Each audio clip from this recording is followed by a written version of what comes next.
Good morning sir. Very good morning. Classes అయితే చాలా అద్భుతంగా ఉన్నాయి సార్. క్లాసెస్ అయితే చాలా బాగున్నాయి సార్. ఖచ్చితంగా ఇవన్నీ అఫర్మేషన్ కానీ ట్రాన్స్ఫర్మేషన్ ఇవన్నీ కూడా ఖచ్చితంగా పాజిటివ్ గానే ఉన్నాయి. ఖచ్చితంగా మా జీవితంలో మార్పు వస్తాయని అనుకుంటాను సార్. అసలైతే ఎప్పుడు కూడా నేను మామూలుగా 4:30, 4:50 కల్లా లేస్తాను సార్. మామూలు వాకింగ్ పోయి అలవాటు ఉంది మార్నింగ్, ఎర్లీ మార్నింగ్. ఓకే. నేను డైలీ కూడా దాదాపుగా 4:30, 4:50 కల్లా మేము వెళ్ళిపోతాం సార్, గ్రౌండ్ పోతాం సార్ డైలీ. ఇప్పుడు ఈ క్లాసెస్ వల్ల ఇంకా బాగా ఇంకా మార్పు నాలో వచ్చింది సార్. పాజిటివ్ గానే థింకింగ్ చేస్తాం. ఏవైనా నెగిటివ్ వచ్చినా కూడా ఇది కాదు ఇలా ఉండాలనేది అప్పుడే మైండ్ కి అంటే నేను కమాండ్ ఇచ్చేస్తాను. ఇది కాదు ఇట్లా ఉండాలనేది నేనే ఇచ్చి ఇవ్వడం జరుగుతుంది సార్. ఓకే, చాలా చాలా సంతోషం అండి, చాలా సంతోషం. మీరు ఆల్రెడీ చాలా గొప్ప ట్రాన్స్ఫర్మేషన్ వచ్చిందని మీరే చెప్తున్నారు. సార్ నమస్కారం సార్. నమస్కారం గోపాల్ గారు. సార్ ఈ 10 days class law of attraction class నాకు మనసుకి మంచిగా అర్థమైంది సార్. ఇంకోటి నేను చెప్పాలనుకునేది ఏమంటే నాను 5 గంటలకి లేచి డైలీ ప్రాక్టీస్ చేయాలా అనుకునేంటి సార్ మొదలు లా ఆఫ్ అట్రాక్షన్ క్లాస్ కింద ముంచే. కానీ ఇప్పుడు మీరు చెప్పిన క్లాస్ ఇప్పటి నుంచి నాకు అది మనసుకి ఇదైంది సార్. కంపల్సరీ లేస్తే మనకే బాగుంటది కదా అని ఒక నమ్మకం సంపూర్ణంగా వచ్చింది sir.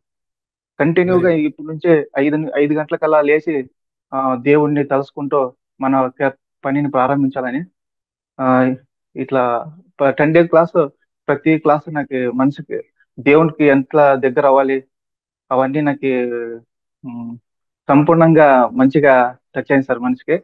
Good morning sir. Very good morning. ఎలా ఉన్నారు? Yes sir, I am doing very well sir. Actually I am working in NABARD project. I am working in agribusiness department. Okay. My main work is to collect the produces from farmers and making them value addition. Then I have to do it, provide market facility for that. Nice. I have many things to tell. ఇన్ని రోజులు మాట్లాడకపోవడానికి camera ముందుకు రాకపోవడానికి పలు కారణాలు ఉన్నాయి. అంటే నేను వేరే వేరే లొకేషన్స్ లో ఉంటున్నాను. కొన్ని చోట్ల వీలు కావడం లేదు. నేను మీ క్లాస్ అటెండ్ కావడానికంటే ముందు రోండా బైరిన్ గారి పుస్తకం చదివాను. బికే శివాని గారి వీడియోస్ కూడా విన్నాను కొన్ని. నాకు కొంతవరకు హెల్ప్ అయింది. కొన్ని కారణాల వల్ల నేను పూర్తిగా డైజెస్ట్ చేసుకోలేకపోయాను వాళ్ళ సబ్జెక్ట్స్ ని. మీ సబ్జెక్ట్ లో ముఖ్యంగా అప్రిషియేట్ చేయాల్సిన గొప్ప విషయం ఏంటంటే అది అందరికి పండితులకు మిగతా వారికి కూడా అర్థమయ్యే విధంగా చెప్తున్నారు. ముందు నుంచి ఫస్ట్ డే నుంచి నేను ఎందుకు మాట్లాడలేదంటే ముఖ్యంగా ఇది చెప్తున్నా. ఇప్పుడు చెప్పేది వినడం నేర్చుకుంటున్నాను నేను ఇప్పుడిప్పుడే.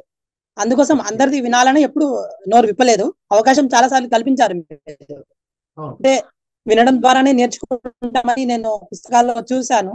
అందుకోసం ఎక్కువగా వింటున్నాను. మీరు అర్థం చేసుకుంటారు సహృదయంతో అని అనుకుంటున్నాను. ఇంకొకటి పాజిటివిటీ అనేది ప్రాక్టీస్ చేస్తున్నాను నేను. ఇంకొకటి సార్, నేను ఎంఏ ఇంగ్లీష్ చేసిన తర్వాత ఫ్రీగా ఉన్నాను. తర్వాత మా ప్రొఫెసర్ గారు ఒక ఆయన MSW చేయమన్నారు. అక్కడ ఉర్దూ యూనివర్సిటీలో MSW కూడా ఉంది.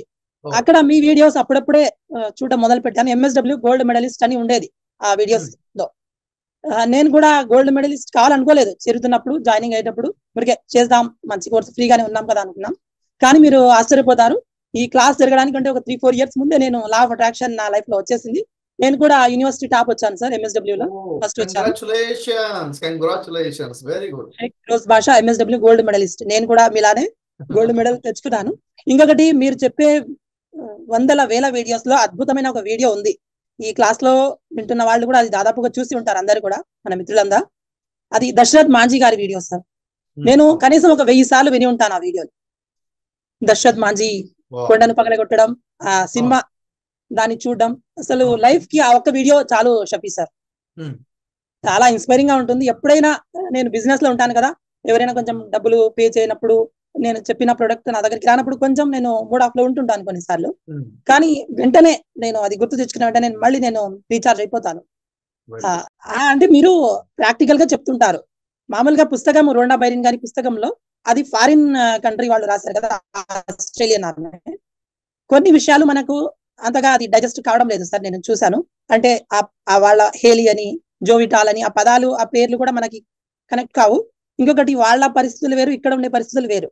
సిచ్యువేషన్స్ కొన్ని సరిపోవచ్చు, కొన్ని సరితూగవు. అట్లా వాళ్ళు చెప్పే విషయం మంచిదే, కానీ అది అర్థం చేసుకోలేకపోయాను నేను ఆ పుస్తకం, రోండా బైరిన్ గారి పుస్తకం పూర్తిగా. మీరు దాన్ని ఎలా అనిపిస్తుంది అంటే, మనం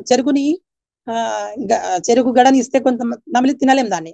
అదే జ్యూస్ చేసి ఇస్తే దాన్ని తాగేసి మనం న్యూట్రియంట్స్ అంతా పొందగలం. నాకు ఈ ఉదాహరణ చెప్పాలనిపిస్తుంది మీ క్లాస్ 10 days క్లాస్ గురించి. చెరుకు గడ కాకుండా చెరుకు రసం ఇచ్చినట్టుగా ఉంది ఈ 10 days class. Thank you much అండి, థ్యాంక్ యూ మచ్. యాక్చువల్ ఏంటంటే వేద శాస్త్రాలు, బైబిల్, ఖురాన్ అనేది యూనివర్సల్.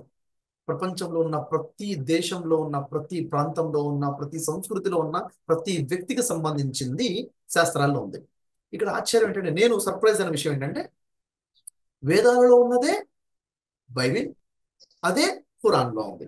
అంటే లా ఆఫ్ అట్రాక్షన్ సంబంధించి ఎక్కడ కూడా కాంట్రవర్సీ నాకు కనపడలేదు. సేమ్ కాన్సెప్ట్ అన్ని గ్రంథాల్లో ఉన్నాయి. నాకు చాలా సర్ప్రైజ్ అనిపించింది ఈ విషయంలో. థ్యాంక్ యూ మచ్ అండి. చూడండి, మీరు కెమెరా ఆన్ చేయడం వల్ల కనెక్ట్ అయ్యాము, మిమ్మల్ని అందరం చూడగలిగాము, అవునా లేదా? అయితే మీరు చెప్పింది నేను ఒప్పుకుంటాను. వినటం వల్ల నేర్చుకుంటాము, ఎక్కువ వినటం వల్ల ఎక్కువ నేర్చుకుంటాము. దానికి నేను 100 మార్క్స్ ఇస్తాను. దానిపైన ఇంకొకటి ఉంది, చెప్పడం మొదలు పెడితే ఇంకా ఎక్కువ నేర్చుకుంటాం. టీచ్ చేయడం మొదలు పెడితే, అందుకే ఫ్యామిలీకి టీచ్ చేయడం అన్నాను. ఎప్పుడైతే టీచ్ చేయడం మొదలు పెడతామో అప్పుడు మాస్టర్ అవుతాం ఆ సబ్జెక్ట్లో. So thank you much Firoz Basha గారు, చాలా చక్కగా మాట్లాడారు. God bless you. Thank you.